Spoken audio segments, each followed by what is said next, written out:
বাবুর বাড়িতে যে ভক্তিমূলক অনুষ্ঠানের আয়োজন করা হয়েছে। এখানে তার গুরুদেব এসেছেন, শ্রী শ্রী ব্রহ্মানন্দ পুরী মহারাজ তিনি এসেছেন। তিনি এখানে এসে আপনাদের কিছু ধর্মকথা শোনাবেন। তার আগে আসুন সবাই মিলে আমাদের সঙ্গে সহযোগিতা করুন। আজকের গুরুর প্রার্থনা গান নিয়ে আমরা আমাদের অনুষ্ঠান শুরু করছি। জয় জয় রাধা গোবিন্দ ব্রহ্মানন্দে একবার হরি হরি বল। সাধু গুরু বৈষ্ণব ব্রহ্মানন্দে হরি হরি বল।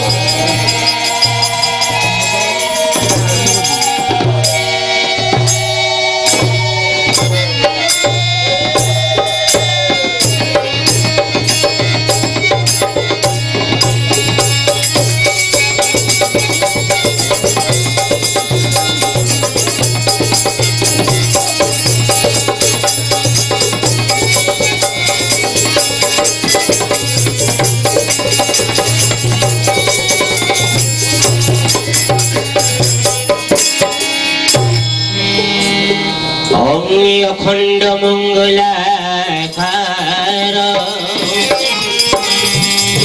ব্যক্তম জন চরাচর তৎপদং দর্শিতং যেন তস্मै শ্রী গুরবে নমো নমঃ। আমার গুরুপদে ভরসা মাত্র সার আমার, গোসাই পদে ভরসা মাত্র সার আমার, গুরুপদে ভরসা মাত্র সার আমার, কৃষ্ণ পদে ভরসা মাত্র সার আমার, গুরুপদে ভরসা মাত্র সার আমার, গোসাই পদে ভরসা মাত্র সার আমার, গুরুপদে ভরসা মাত্র সার আমার, কৃষ্ণ পদে ভরসা মাত্র সার আমার। অজ্ঞানং তিমিরং ধস্য জ্ঞানাঞ্জনা শলাকয়া চক্ষুর্মিলিতং যেন তস্मै শ্রী গুরবে নমঃ। আমার গুরুপদে ভরসা মাত্র সার আমার, গোসাই পদে ভরসা মাত্র সার আমার, গুরুপদে ভরসা মাত্র সার আমার, কৃষ্ণ পদে ভরসা মাত্র সার আমার, গুরুপদে ভরসা মাত্র সার আমার, গোসাই পদে ভরসা মাত্র সার আমার, গুরুপদে ভরসা মাত্র সার আমার, গোসাই পদে ভরসা মাত্র সার। হে কৃষ্ণ করুণা সিন্ধু দীনবন্ধু জগৎপতি গোপী সগোপিকা কান্ত, জয় জয় রাধা কান্ত নমস্তুতে।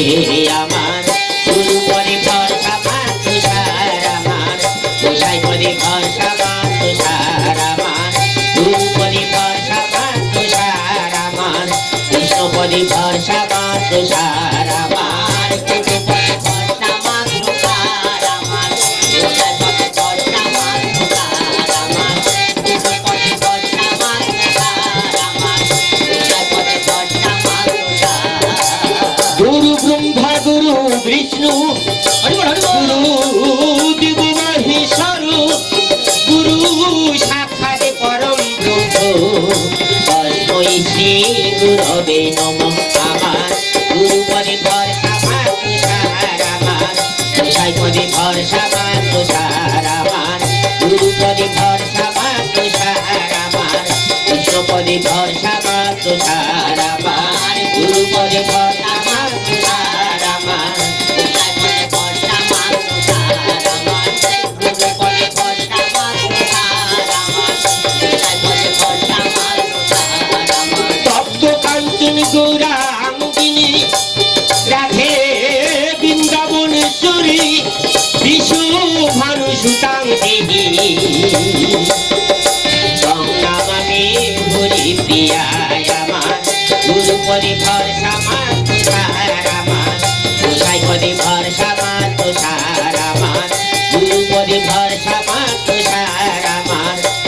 পদে ভরসা মা তুষার আমার গুরু পদে ভরসা মা তুষার আমার গোসাই পদে ভরসা মা তুষার আমার গুরু পদে ভরসা মা তুষার আমার কৃষ্ণ পদে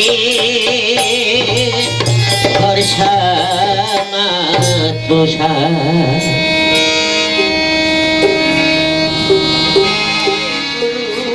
বলে ডাগরিয়া আমার ও প্রাণ পাখি জয় গুরু বলে ডাগরিয়া আমার ও প্রাণ পাখি গুরুর পদে প্রাণ ঢেলে দে গুরুর পদে প্রাণ ঢেলে দে প্রাণে প্রাণে করো মাখা মাখি জয় গুরু বলে চাকরি আমার ও প্রাণ পাখি জয় গুরু বলে চাকরি আমার ও প্রাণ পাখি গুরু পদে প্রাণ ঢেলে দে গুরু পদে প্রাণ ঢেলে দে প্রাণে প্রাণে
গুরুর চরণে শরণ থাকি এ ভোলা মনটি আমার চরণে শরণ যেন থাকি।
দিল দরিয়ায় উঠলে তুফান কে দিবে আশার গুরু ভজরে ও মন গুরু ভজরে ওরে সোনার তাহা দিল দরিয়ায় উঠলে তুফান কে দিবে আশার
দেখো দরিয়ার মাঝে কিসের করছো খেলা ও মন কিসের করছো খেলা এ দেখো দরিয়ার মাঝে কিসের করছো খেলা ও মন কিসের করছো খেলা ওরে পিছন দিকে তায়া দেখো পিছন দিকে তায়া দেখো অমন ডুবে এলো বেলা ও গুরু বজরে ওরে সোনার টাকা দরিয়ায় উঠলে তো বাঁচতে দিবে আশা গুরু বজরে ওরে সোনার টাকা দরিয়ায় উঠলে তো বাঁচতে দিবে আশা গুরু বজরে ওমন গুরু বজরে ওমন গুরু বজরে ওমন গুরু বজরে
তোমার কথা শুনবো এবার আমি পথে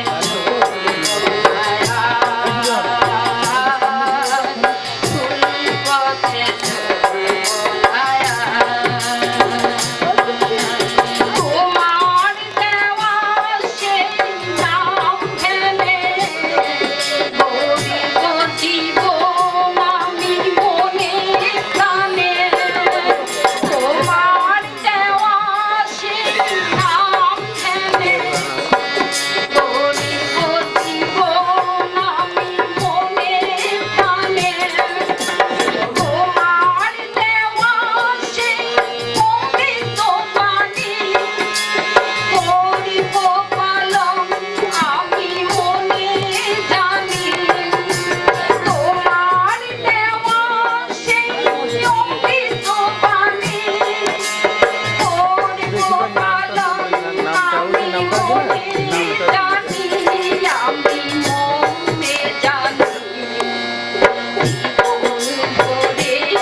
সদানন্দ প্রণাম তোমার চরণে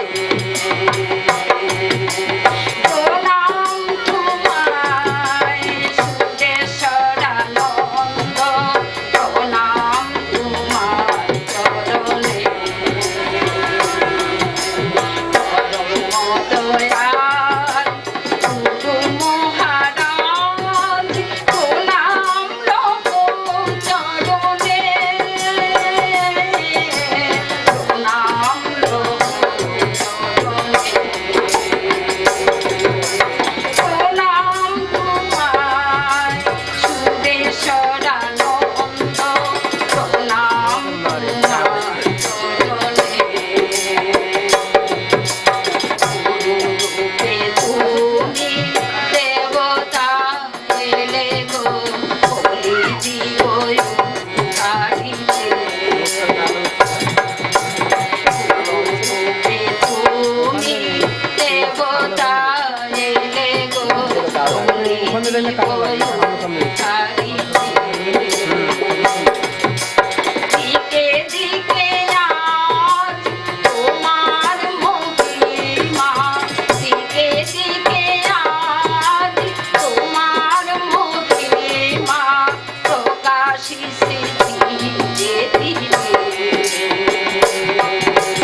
ভজন কি এই সম্বন্ধে আমাদের ধারণা যথেষ্ট আপনার কি আছে। গুরু বলতে গুরু অর্থ জ্ঞাত, জানা। যেমন শিক্ষাগুরু, তিনি জানেন ছাত্র, তিনি জানেন না ছাত্রদের, তিনি শিখিয়ে দেন। কি দেন? তিনি যা জানেন সেটি ছাত্ররা জানে না, তাদের শিখিয়ে দেন। তা তিনি জানেন বলে, তিনি জ্ঞাত বলিয়া অজ্ঞাত দ্বারা তাদেরকে শিখিয়ে দেন। তাই গুরু, গুরু মানে জ্ঞাত, শ্রেষ্ঠ বলা যায়, শিক্ষাগুরু। তা আমরা যে গুরু ভজন করছি, সেই গুরু কোন গুরু? গুরু অর্থে জ্ঞাত। যেমন জগৎগুরু বলে আমরা ধ্বনি দিই। এই জগতের সমস্ত তত্ত্ব যার অবগত আছেন, যিনি অবগত, যার সমস্ত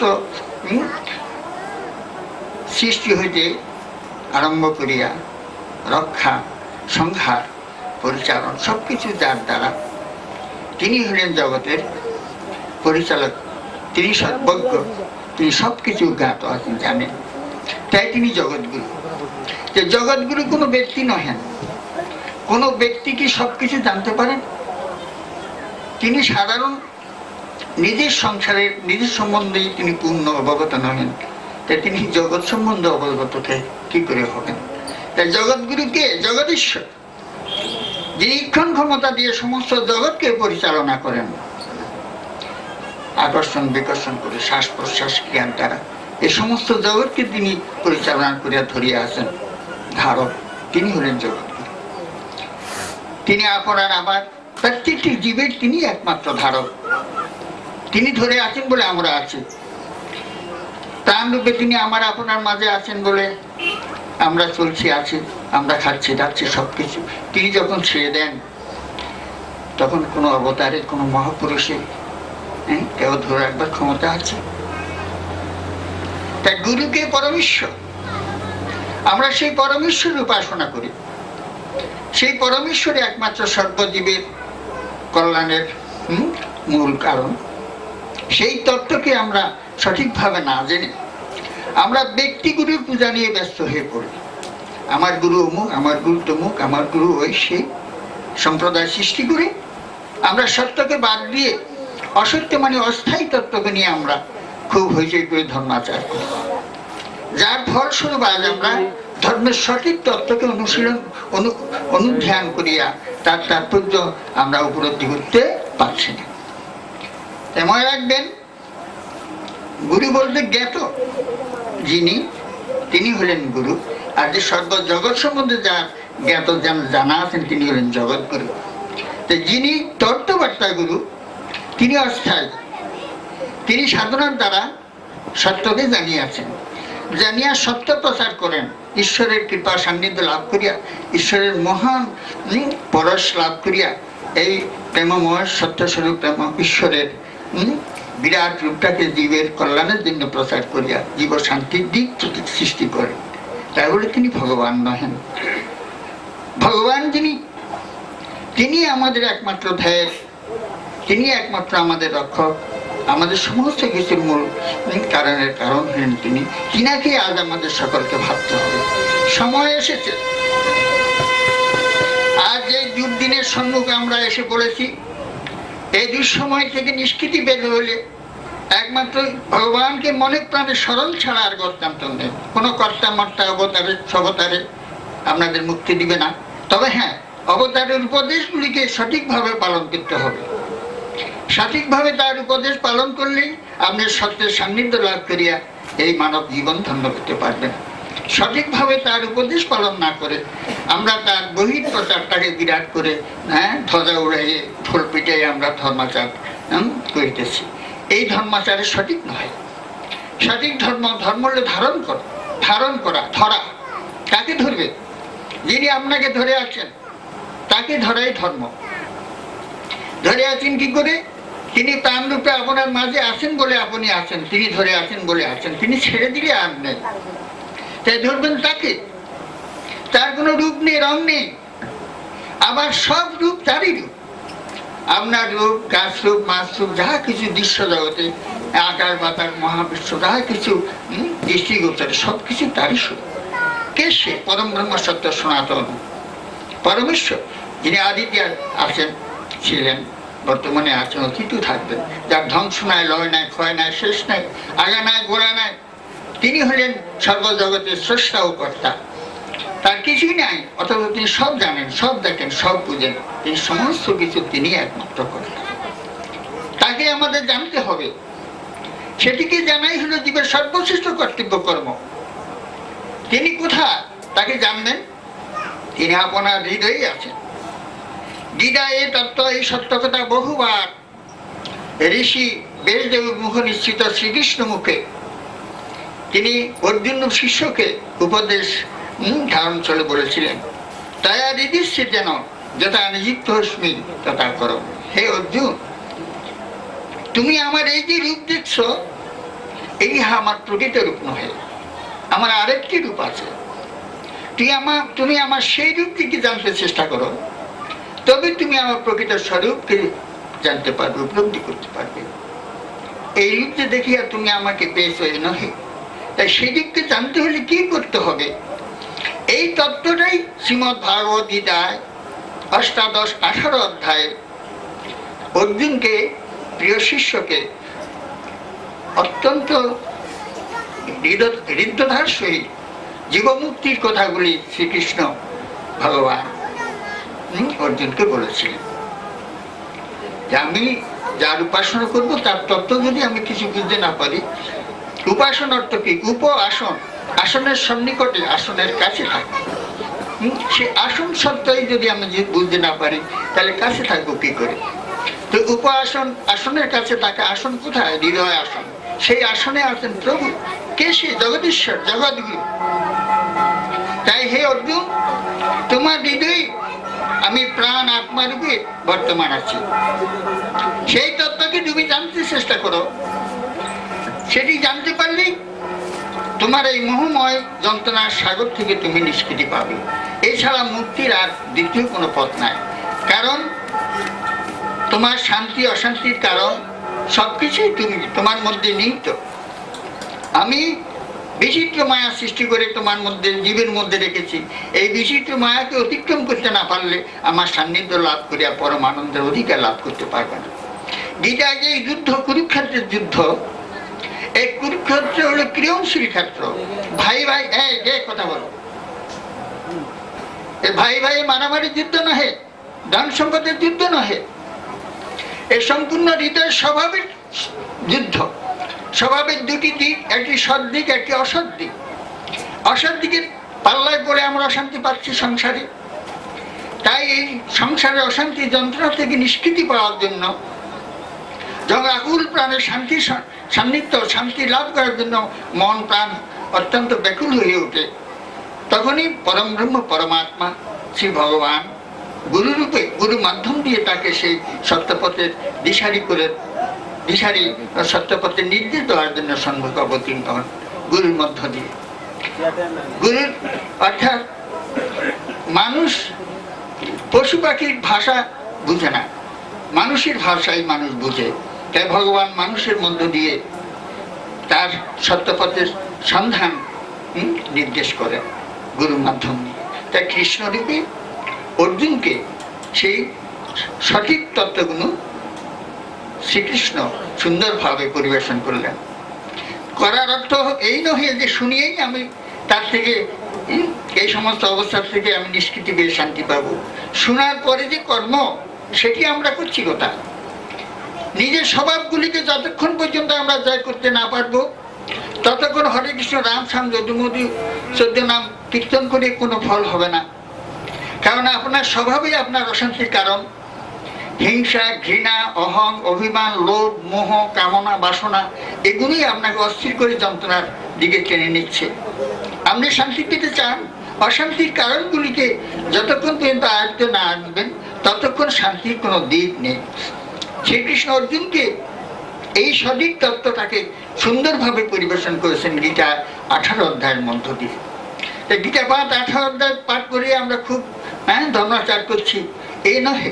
গীতায় শ্রী ভগবান কি বলেছেন, কিভাবে আত্মজয়ী সন্ধানগুলি সুন্দরভাবে তিনি পরিবেশ বিশ্লেষণ করে বলেছেন জীবের কল্যাণের জন্য, সেগুলোকে আমাদের লক্ষ্য করে ধর্মাচার করতে হবে, ধারণ করতে হবে। অহিংসা, আমি যদি একজনকে হিংসা করি তার কাছ থেকে আমি প্রেমের পরশ পাওয়ার আশা করি কি করি? কাউকে যদি আঘাত করি তার থেকে আমি ভালোবাসা কি করে পাবো? কাউকে যদি প্রতারণা করি, কাউকে যদি মাথায় বাড়ি দিই, তাহলে আমি কি করে শান্তির দিকটি লাভ করব? এই সহজভাবে নিজেকে একটু বিবেচনা করলে অনেক কিছু ঈশ্বরের সান্নিধ্য লাভের পথ পরিষ্কার হয়ে যায়। আমরা ধর্ম করি, সংস্কৃত বড় বড় শ্লোক উচ্চারণ করি, ইংরেজি বাংলায় খুব ভালো ভালো ভাষা দিয়ে ধর্মের কথা বলি। এটা তো নিছক মুখরস। এই সমস্ত ভাবধারা দিয়ে, ধর্ম প্রচার দিয়ে আত্মপ্রতিষ্ঠার জন্য আমরা নিজেরা খুব নিজেদের প্রসার বিস্তার করার জন্য ধর্মাচারের ধর্মের ধ্বজা উড়াইয়ে, ধর্মের পোশাক পরিধান করে, মালা তিলক ধারণ করে আমরা খুব ধার্মিক দেখাতে যাই। এই ধার্মিকতা দিয়ে ধর্ম লাভের কোনো উপায় নেই। ধর্ম হলো ধারণ করো, ধরো। কি ধরবে? যে স্বভাবগুলির দ্বারা তুমি অশান্তি পাচ্ছ সেই স্বভাবগুলিকে আয়ত্তে আনার চেষ্টা করা। চেষ্টা করলে আয়ত্তে আনা যায় না, বড় কঠিন। বিচিত্র মায়া ভগবানের সৃষ্টি করে রেখেছেন, তাই বলেছেন তুমি এই অবস্থাগুলিকে জয় করা সহজ নয়। তাই আমি তোমাকে বলতেছি তুমি আমাকে স্মরণ করো, তবেই আমি তোমার সমস্ত অভীষ্ট, তোমার সমস্ত অশান্তির কারণ, অসাধ্য দিকগুলি আমি সহজ করে তোমার সম্মুখে আমি প্রকটিত হব। তাহলে তুমি সব দিক থেকে স্বীকৃতি পাবে। তুমি আমাকে স্মরণে রাখো, আমাকে ভালোবাসো, আমি তোমার সব যন্ত্রণার কারণ থেকে তোমাকে পরম শান্তির তৃপ্তির দিকে টেনে এনে পরম আনন্দের অধিকার দান করব। তাই স্মরণেই হলো পূজা। আমরা কি স্মরণ করি মনে প্রাণে? এবং কাকে স্মরণ করি? আমরা যদি অসত্য অমুক গুরু আমার ভগবান, অমুক গুরু আমার ইষ্ট, ওই সে ইষ্ট, তা আমরা সেই গুরুর প্রতীক, সেই গুরুর তত্ত্ববার্তা, গুরুর ভাব আচার নিয়ে আমরা খুব ব্যস্ত থাকি। কিন্তু তত্ত্ববার্তা গুরু কি বলেছেন সেটিকে গভীরভাবে আমরা লক্ষ্য করে ভগবানকে চিন্তা করার দিক আমরা চেষ্টা করি না, যার ফলে কি ঈশ্বর কে ঈশ্বর আমরা বুঝি না। আমরা ধর্মাচার করি কিন্তু আমাদের ভিতরে হিংসা, বিদ্বেষ, অহং, অভিমান, ছোঁয়া ধোয়া, নিচ উচ্চ, এই যে বান্ধবীর দিকগুলি সবগুলি আমাদের মধ্যে আছে। তো এটি কোন ধর্মাচার? এটি নিচক কতগুলি সংস্কারকে সামনে রেখে ধর্মের ঢোল বাজানো। এই ঢোল বাজাই পার পাবে না। আজ হিন্দুদের দুরবস্থা কেন? সত্যিকারে ভগবত সান্নিধ্য লাভ করার জন্য গভীরভাবে কোনো চেষ্টা নেই। নিচক কতগুলি সংস্কারের সামনে রেখে নিজেদের প্রচার করার জন্য ধর্মাচার করছেন। মনে রাখবেন, শান্তি পেতে হলে সৎ হইতে হবে। শান্ত না হওয়া পর্যন্ত শান্তি পাওয়ার কোনো দিক নেই। আপনি নিজের স্বভাবগুলিকে গভীরভাবে অনুশীলন করুন, নিজেকে দেখুন। অন্যকে দেখার আমরা প্রয়োজন নেই, আমরা অধিকার নেই। আপনার স্বভাব কতদূর সংযত, আত্মজয়ী হয়েছেন কিনা, কি আপনার ভিতরে কোন দোষ ত্রুটিগুলি প্রবল আছে, সেগুলি কি জয় করার জন্যই একমাত্র ঈশ্বরকে স্মরণ করবেন। ভগবান ভগবান গুরু পূজা, গুরু পূজা, গুরু ভজা। গুরু অর্থ জ্ঞাত, যিনি সর্বজ্ঞ, তাকে ভাবনা করবেন কি জন্য? আপনার যে অভাব অশান্তির কারণগুলিকে দূর করার জন্য, জয় করার জন্য। সেটিকে লক্ষ্য রেখে আপনি ভগবানকে স্মরণ করুন। কি দিয়ে স্মরণ করবেন? তাই ভগবানের নাম গুরুরা প্রদান করেন, তত্ত্ববার্তা সংবাদদাতা গুরুরা। এই নাম ঈশ্বরের তুমি এই নাম ধরে সদা সর্বদা তাকে স্মরণ করো। বিপদে আপদে সহায় সম্পদে যখন যে অবস্থায় থাকবে সে অবস্থায় তুমি তাকে স্মরণ করলে তার কৃপা লাভ করবে। কার কৃপা? জগদীশ্বরের। আপনার যিনি ঈশ্বর, সর্বজীবের তিনি ঈশ্বর। ঈশ্বর দুই নহে।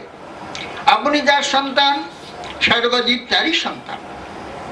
আপনি আমি সর্বজীব, আমরা পরস্পর ভাই ভাই, আত্মজ। তাই পরস্পরের প্রতি স্নেহ ভালোবাসা রেখে, পরস্পরের প্রতি প্রেম রেখে পরমেশ্বরকে স্মরণ করুন। আপনার অবশ্যই ঈশ্বরের পরম পরশ লাভ করিয়া মানব জনম, এই মূল্যবান মহামূল্য জনম উপলব্ধি করিয়া জীবন ধন্য করবেন। এই ছাড়া আবল তাবল করিয়া ঈশ্বর কৃপা লাভ করা যাবে না বাবা। নটামি সটামি করিয়া ভগবত কৃপা লাভ হয় না। তাকে জানতে হলে পাওয়া কিছু নেই, তাকে জানা। তাকে জানতে হলে মনে প্রাণে তার শরণাপন্ন হইতে হবে। নিজের অহং, অভিমান, ক্রোধ, মোহ, কাম এইসব হলো তাকে জানার প্রতিবন্ধ। এইগুলিকে জয় করার জন্য ঈশ্বরকে ভাববেন। নাম দেখানোর জন্য, লোক প্রচার করার জন্য ঈশ্বরকে ভাবানো হয়। আপনার এই অশান্তির কারণগুলিকে আয়ত্তে আনার জন্য, জয় করার জন্য ভগবানকে স্মরণ ভালোবাসেন। তিনি সব। তার কৃপা হলেই দেখুন সহজেই যা অসম্ভব, যা অশান্তিকর, সেগুলো ধীরে ধীরে আপনার থেকে সরে যাবে। আলো জ্বলে উঠলে অন্ধকার আর থাকে না। অন্ধকার তাড়াবার কোনো ক্ষমতা নেই যতক্ষণ আলো জেগে না ওঠে। তাই আলো জ্বালানোই হলো সবচেয়ে বড় ধর্ম, বড় কর্তব্য কর্ম। সে আলো কোন আলো? জ্ঞান আলো। এই জ্ঞান কোথায় পাবেন? ঈশ্বরের কৃপা ভিন্ন এই জ্ঞান লাভ করার কোনো উপায় নেই। চালাকি চতুরালি করি ঈশ্বরের কৃপা লাভ করা যায় না। একমাত্র আত্মনিবেদনের দ্বারা, ঈশ্বরের আত্মসমর্পণের দ্বারা সেই পরম জ্ঞানের অধিকার লাভ করা যায়। তাই যারা আমরা ধর্মাচার করেছি, বিভিন্ন ধর্মের আচার আচরণ নিয়ে আমরা ধর্মের ধ্বজা নিয়ে চলেছি, তারা আজ গভীরভাবে চিন্তা করা প্রয়োজন। আমরা যে ধর্ম করছি, যাকে লাভ করা তাকে পেয়েছে কি, তাকে জানতে পেরেছে কি?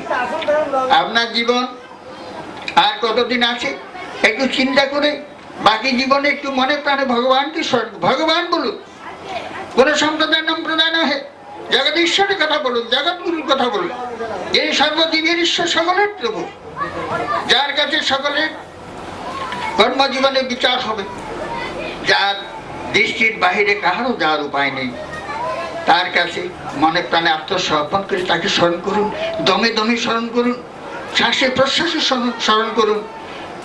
সময় অল্প, সন্ধ্যা সমাগত, অন্ধকার ঘনিয়ে আসছে। কিছু আলো হাতে নিয়ে এই অন্ধকারকে ভেদ করার জন্য মনে প্রাণে উঠে পড়ুন। আপনার বন্ধু আপনি, আপনার শত্রু আপনি। আপনার বউ আপনাকে সাহায্য করবে না, আপনার স্বামী আপনাকে করবে না, পুত্রকন্যাই করবে না। নিজের মুক্তির পথ নিজেকেই করতে হবে। ওদের আপত্তি সেখানে চলবে না। যারা লেখাপড়া করে পরীক্ষকের কাছে গিয়ে যদি বলে, বাবা স্যার আমি তো এই কাজ শেখানোর জন্য, এটা সেটার জন্য পড়াশোনা করতে পারিনি, আমাকে পাস নাম্বার দিয়ে দিন, মাস্টার দিবি? এই ঈশ্বরের কাছে ওদের আপত্তি চলবে না। মনে প্রাণে ঈশ্বরমুখী হন, ভগবানকে স্মরণ করলেই তার পূজা হয়ে যায়। আজ সকাল থেকে সন্ধ্যা পর্যন্ত কয়বার স্মরণ করেছেন? যারা গুরুমন্ত্র নিয়েছেন, অর্থাৎ ঈশ্বরের নাম নিয়েছেন, তারা একটু চিন্তা করে দেখেন ভগবানকে মনে প্রাণে স্মরণ করেছেন কি? যেখানে আমাদের শাস্ত্র নির্দেশ অনুসারে আমরা বা শাস্ত্র জানতে পারি যে জন্মের পরে সদাসর্বদা তোমার নাম নিয়ে আমি থাকবো, প্রতিজ্ঞা করে আসছি। আর এখন সেই প্রতিজ্ঞা আমি কি রক্ষা করেছি? ঈশ্বরের কাছে জবাব দিয়ে করতে হবে, সেটিকে আমি ভেবেছি। তাই মনে প্রাণে হিংসা বিদ্বেষ ভুলে সকলে ঈশ্বরমুখী হন, ভগবতমুখী হন। ভগবান কোথায়? আপনারই মাঝে। তিনি আপনার ডাকের অপেক্ষা আছেন। আপনি কি করেন না করেন সবকিছু তার জানা আছে, তার অন্তরে সবকিছু অন্তর্জামিত সবকিছু তিনি জানেন। তাকে ফাঁকি দেওয়া সম্ভব না। এইটুকু চিন্তা রাখে ঈশ্বরকে ভয় করিয়া ভগবানকে স্মরণ করুন। এবং সকল জীব আপনার ভাই, আত্মজ, আপনার প্রাণ যাহা চায়, সর্বজীবীর প্রাণ তাহাই চায়। আপনি সৃষ্টি হইতে চান, তাহলে আপনার কর্ম দিয়ে তার শান্তি, তৃপ্তি, আনন্দ বর্ধন করলে ঈশ্বরের প্রিয় হইতে পারেন। ঈশ্বর প্রেমময়, তিনি দেখছেন আপনি কি করেন। সমস্ত কিছুর অধিকার আপনাকে দেওয়ার পরে আপনি কি করছেন সেটি তিনি দর্শন করছেন। তিনি হলেন দর্শক, আমরা হলাম নাটক। আমরা কে কি ভূমিকায়, নাটকের ভূমিকায়, যাত্রার ভূমিকায় কে কেমন পাঠ করছে তিনি দেখছেন। সেই পাঠের আমার কর্মের সফলতা অনুযায়ী তিনি আমাকে পুরস্কৃত করছেন। তাই তার দৃষ্টি থেকে সরে যাওয়ার উপায় নেই। ধর্ম ধর্ম ধর্ম আর কিছু নয় ধারণ করা। কি ধরবেন? ঈশ্বরের নাম ধারণ করুন, স্মরণ করুন তাকে। সেই স্মরণে নামের ঐশী শক্তিতে আত্মজ্ঞান জাগ্রত হবে। আপনার অশান্তির কারণগুলি আপনি নিজেই আত্ম উপলব্ধির দ্বারা সবকিছুকে জানতে পারবেন। জানিয়া এই অশান্তির হাত থেকে আপনি নিষ্কৃতি পাবেন। এই যে আমরা আমার বলছি যা কিছু, এটা এখন মুখরোচক কথা আর কি, মুখরোচক নয়। সঠিকভাবে যখন বিবেক জেগে উঠবে তখন দেখবেন আমার বলতে কিছুই নাই। হ্যাঁ, কারণ এগুলো আমার কর্মফল। আপনি পিতা মাতা, আপনার পুত্র কন্যা, এরা কারা? এরা আপনার কর্মফল। আপনার কর্ম যদি সৎ শান্তিকর হয়ে থাকে, এদের দ্বারা আপনি শান্তি পাবেন, আনন্দ পাবেন। আর কর্মের জটিলতা থাকলে এই কর্মফলটাই পুত্র কন্যা সম্পদ ধন ঐশ্বর্য হয়ে আপনাকে ভোগাবার জন্য চতুর্দিকে আপনার পরিবেশিত হয়ে থাকে। কাজেই এর হাত থেকে নিষ্কৃতি পেতে হলে আত্মসংশোধনই হল সত্যিকারের ধর্মের দিক। নিজেকে সংশোধন করেন। হিংসা, অহং, অভিমান, ক্রোধ, মোহ, লোভ, কাম এগুলি হলো সর্বনাশের কারণ। যাকে হিংসা করছেন সে তো আপনার ঈশ্বর। আপনি জানেন না, অজ্ঞানতার জন্য, অন্ধের জন্য। আপনার চক্ষু নাই বলিয়া আপনি আপনার নিজজনকেই আঘাত করছেন। দৃষ্টি খুলে গেলে তখন আর আঘাত করার আপনার ক্ষমতা থাকবে না, তখন আসবে ভালোবাসা। তাই আত্মজ্ঞানের অভাব বলিয়া আজ আমরা ভাই ভাই দ্বন্দ্ব করছি, পিতা পুত্রকে আঘাত করছি, পুত্র পিতাকে হত্যা করছি, স্ত্রী স্বামীকে আঘাত করছি, প্রতিবেশীকে সর্বনাশ করে আমার নিজের সুখ শান্তির দিক চিন্তা করছি, যেটি সুখ শান্তির নয়, যেটি অসত্য। সেটিকে পাওয়ার জন্য অস্থির হয়ে আমি আমার স্বজনকে আঘাত করে আমার সম্পদ লাভের দিক সৃষ্টি করছি। এটা সম্পূর্ণ মিথ্যা, সম্পূর্ণ মোহকর্ম। এই মোহকর্মের ফলটাই যন্ত্রণা আমরা ভোগ করতেছি। কেউ কারোর জন্য দায়ী নয়, দোষী নয়। আপনার জন্য আপনি দায়ী। আপনার কর্মফলের জন্য আপনি একমাত্র দায়ী থাকবেন, অন্য কেউ নয়। তাই আপনার যন্ত্রণার কারণ আপনার কর্মফল। তাই যন্ত্রণার থেকে নিষ্কৃতি পেতে হলে ভগবানকে স্মরণ করুন। ধর্মাচার দিয়ে নহে, মনে প্রাণে ভগবানকে স্মরণ করিয়া। ভগবান কোথায়? আপনার হৃদয়ে। ছুটাছুটি করতে হবে না, দৌড়াতে হবে না, তীর্থ ভ্রমণ করতে হয় না। গয়া, গঙ্গা, কাশী, বেনারস ছুটে গিয়ে ধর্মাচার করে ধর্ম লাভ করে মিথ্যা। আপনার মাঝে ঈশ্বর আছেন সাক্ষাৎ স্বরূপে। তাকে ভালোবাসতে চেষ্টা করুন, তাকে স্মরণ করেই ভালোবাসাই পূজা। আপনি কি দিবেন তাকে? আমি একটা পেঁপে দিয়েছি, আম দিয়েছি, বড় বড় কলা কিনে এনেছি, ঠাকুর আমি আনে দিলাম, তুমি গ্রহণ করো। ঠাকুর আমি দিলাম তোমাকে। তুমি কি তৈরি করেছো? তুমি কি কলা গাছটি তৈরি করতে পারো? আম গাছ তৈরি করতে পারো? একটি স্ত্রীলতা আমরা তৈরি করতে পারি? আমরা তো খুব বলি ঠাকুরকে এই দিয়েছি সেই দিয়েছি। আসলে আমরা এসব মিথ্যা কথা, এসব অজ্ঞানতার প্রলাপ মাত্র। জ্ঞানী কে? যার ঈশ্বর বোধ হয়েছে। তিনি দেখেন সর্বনাশ, আমার করার কোনো ক্ষমতাই নেই। প্রভু সব কিছু দিয়ে আছেন বলে আমরা চলছি তার দয়ায়। তিনি কত মহান প্রেমময়। তাকে ভালো না বাসলেও তিনি আমার জীবন ধারণ করেন, যা কিছু প্রয়োজন সব কিছু তিনি দিয়ে আমাদের রক্ষা করছেন। অথচ আমরা নিজেদের অহংকারে, অর্থাৎ কর্তা অহমিতি মন্যতে আমি মনে করি আমি করতেছি। এই যে অজ্ঞানতা, এই মোহ থেকে নিষ্কৃতি পাওয়ার জন্য ভগবানকে স্মরণ করুন। আত্মজ্ঞান দিকে উঠলে তখন দেখবেন আপনার মনে এক বিমল আনন্দ, পরশ পরম প্রেমময় ঈশ্বরের স্নেহ পরশ খেলতে থাকবে। যেটি যে আনন্দের আগে বিন্দু জীবের সহ্য করার ক্ষমতা নেই। সেই মহানন্দ থেকে আজ আমরা মহা দুঃখের সাগরে বলে যন্ত্রণা ভোগ করিতেছি। আমাদের আত্মজ্ঞানের অভাব বলিয়া, বিশুদ্ধ জ্ঞান না থাকা, হিংসা বিদ্বেষ আচ্ছন্ন হয়ে আমরা আজ যন্ত্রণার কবলে ছটফট করে মরছি। যারা শান্তিকামী, যারা সত্যিকারে ভগবানের কিবা লব্ধ বা কিবা পেতে চান, তারা মনে প্রাণ ঈশ্বরকে স্মরণ করুন। আপনার গুরুর কাছে যে নাম পেয়েছেন সেটি ঈশ্বরের নাম, গুরু বাবা 14 গোষ্ঠীর নাম নয়। গুরু কর্তা এখানে আমি যে আগে বলেছি, গুরু হলেন সংবাদদাতা। তিনি দেখেছেন, জানিয়েছেন, জানিয়ে আপনাকে জানিয়ে দিচ্ছেন। আপনি জানতে চান, পেতে চান, আপনি সেভাবে যান, গেলেই সেটি পাবেন। এটুক মাত্র গুরুর ক্ষমতা। কিন্তু যেতে হবে আপনাকে, আপনাকে হেঁটে গিয়ে পরিশ্রম করে সেই অবস্থা লাভ করে তবে সেটি প্রাপ্তির উপলব্ধি করবেন। কিন্তু কর্ম না করে, গুরু বলেছেন এই মাসে এই ধান বুনো, তাহলে তুমি বৈশাখ জ্যৈষ্ঠী মাসে ভালো ফসল পাবে। গুরু উপদেশ দিলেন, মন্ত্র দিলেন। এখন সেই মন্ত্রকে কাজে না লাগিয়ে খুব গুরু ভজন করলেন, গুরু সেবা, গুরু পূজা, গুরুকে খুব ধূপ ধুনা দেওয়া, গুরুকে খুব আদর সম্ভাষণ করে সেবা করালেন। আমরা জ্যৈষ্ঠী মাসে ফসল পাবেন। মনে রাখতে হবে, হিন্দুদের আজ এই সর্বনাশের কারণ হলো মূল তত্ত্বকে বাদ দিয়ে আবল তাবল দিয়ে আমরা ধর্মাচার করছি। সত্যস্বরূপ ঈশ্বরকে লাভ করার জন্য সমস্ত গুরু উপদেশ করেন। ঈশ্বর সকলের প্রভু, কেউ নিচ নয়, কেউ শ্রেষ্ঠ, কেউ কনিষ্ঠ নয়। তবে হ্যাঁ, কর্মই মানুষকে, কেউ রোগী, কেউ ভোগী, কেউ সুখী, কেউ দুঃখী, কেউ রোগ ব্যাধিতে কষ্ট পাচ্ছে, কেউ সুস্থ সবল শরীরে সুস্থভাবে শান্তিতে আনন্দে দিন কাটাচ্ছেন। ইহা তার কর্মের ফল। আপনার যদি রোগ ব্যাধি থেকে থাকে, এটা আপনার কর্মের দুঃখজনিত ফল। সেটি থেকে নিষ্কৃতি পাওয়ার জন্য ভগবানকে স্মরণ করুন। কর্মফল ভোগ না করিয়া কর্মমুক্তি আসে না। তাই সাধু সজ্জনরা সকলকেই এই পৃথিবীতে যারা জন্ম নেয়, সকলকে তাদের কর্মের ফল ভোগ করতে হবে, এবং কর্মফল আছে বলেই জন্ম। এই কর্মফল থেকে নিষ্কৃতি পেতে হলে একমাত্র সহায়ক ঈশ্বর করুন, ভগবান করুন, জগৎগুরু করুন। জগৎগুরু বললে আর কোনো সম্প্রদায় আসবে না। কালী কৃষ্ণ রাম শ্যাম বলতে গেলে সম্প্রদায় আসে, আল্লাহ বলতেই আসে। এই যে আজ জগতের হানাহানি কেন? একমাত্র ধর্মের পরাকাষ্ঠার জন্য। ধর্মের তত্ত্বকে, মূল তত্ত্ব না জানিয়া ধর্মের ধ্বজাকে উড়াইতে গিয়ে, নিজেদের সম্প্রদায়ের বাহবার দিক সৃষ্টি করতে গিয়ে, নিজেদের প্রচার করতে গিয়ে আজ আমরা পরস্পরকে হিংসা বিদ্বেষ অহং অভিমানের কোঠায় নিয়ে আমরা আত্মঘাতী হচ্ছি, আত্মজ্ঞানের অভাব। তাই কাজেই শান্তি পেতে হলে শান্ত হইতে হবে। ধর্মকে ধারণ করুন। ধর্ম হলে ধরা, কি ধরবে? আপনার মাঝে আছে ধরার বস্তুকে, পরমাত্মা, পরম ব্রহ্ম সত্য সনাতন।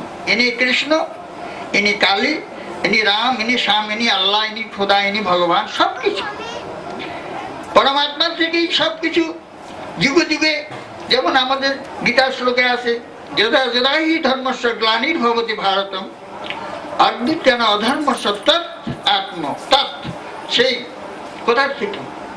আমার সেই আত্মা থেকে আমি নিজেকে সৃজন করিয়া, যখন মানুষ ধর্মচ্যুত হই, অর্থাৎ যাহা কর্তব্য সেটাকে বাদ দিয়ে অসত্যকে নিয়ে ছুটাছুটি করতে করতে যখন অশান্তিতে অস্থির হয়ে ওঠে, শান্তি পাওয়ার জন্য যখন আকুপাকু করে মনে মনে কান্নাকাটি চিৎকার করতে থাকে, তখন আমি আবার মানুষের মন্ত্র দিয়ে সত্যপথের দিশারি, তাদের সত্যপথের সান্নিধ্য লাভ করার জন্য উপদেশ দিয়ে, তাদের সত্যপথের দিয়ে টেনে নেওয়ার জন্য আমি প্রকট হই।